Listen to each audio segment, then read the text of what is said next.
అంటే బయాలజీలో 100 మార్కులు వచ్చినోడికి గూడా బయట ఒక మొక్క గురించి గూడా తెలీదు. నాకు గూడా 10వ తరగతి నేను ఫార్మింగ్ మీద పనిచేసా 10 ఏళ్ళు. నేను డిగ్రీ చదివే వరకు టమాటా మొక్క ఎట్లుంటదో నాకు తెలీదు. మరి ఈ పిల్లల విషయంలో ఆ యాక్టివిటీ నుంచి దాన్ని కంప్లీట్‌గా దూరం చేసేసి అది బుక్ వేరే, యాక్టివిటీ వేరే. యాక్టివిటీ అనేది కేవలం రిలాక్సేషన్ కోసం, పుస్తకం అనేది కేవలం అకాడమిక్స్ కోసం. ఈ సెపరేషన్ ఉంది గదా! ఈ 2 జాయిన్ అయినప్పుడే అక్కడ మనకి ఆ హ్యూమన్ టచ్ గాని, హ్యూమన్ వాల్యూస్ గాని ఇవన్నీ యాడ్ అయితాయి చదువుకి.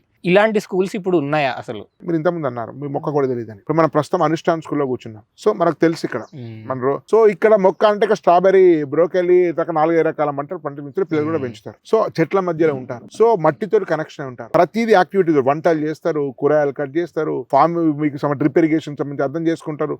సో ప్రతిదీ కూడా సైన్స్, బయాలజీలో సగము మీకు తోటలో, వ్యవసాయంలో, కిచెన్ లో ఉంటే 70% సైన్స్ అయిపోతుంది. ముఖ్యంగా ప్రైమరీ వరకు ప్రతి టెక్స్ట్ బుక్ లో కూడా యాక్టివిటీ అదని నేర్చుకోవాలి, చీర్ఫుల్ లెర్నింగ్ ఉండాలి, లెర్నింగ్ బై డూయింగ్ ఉండాలి. అది ప్రతిరోజు వీళ్ళు టీచర్లు రాసేటువంటి ఎగ్జామ్ లో ఇవన్నీ ఉంటాయి.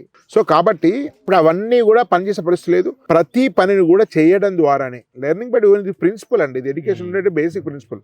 ఈ అనుష్ఠాన్ స్కూల్ అట్లాంటి పద్ధతిని ఆచరిస్తుంది. మాక్సిమం యాక్టివిటీ ద్వారా, టీమ్ గేమ్స్ ద్వారా, లాబొరేటరీ ద్వారా, ఆర్టిఫిషియల్ ఇంటెలిజెన్స్ ద్వారా, సో వీటి ద్వారా చేసుకునేటువంటి అనేక స్కూల్స్ లో ఆ స్ఫూర్తిగా అనుష్ఠాన్ స్కూల్ స్టార్ట్ అయింది. కల్చరల్ టచ్ ఉండి భగవద్గీత కానీ, గోశాల కానీ, ఈవెన్ స్పోర్ట్స్ లో హార్స్ రైడింగ్ కానీ, ఇట్లాంటి కాస్త స్ట్రెస్ లేకుండా గ్రౌండ్ చూస్తూ మంచి హాస్టల్ తోటి ఉన్నటువంటి అనుష్ఠాన్ 9 లాంటివి, అట్లాంటి వాటిలో కొన్ని ఉదాహరణలు వాటిని ఉపయోగించుకోవచ్చు. వాళ్ళ ప్రాంతంలో ఇట్లాంటి ఈ ప్రమాణాల ఆధారంగా ఏ స్కూల్, ఏ కాలేజీ ఎంపిక చేసుకోవడానికి అవకాశం ఉంది.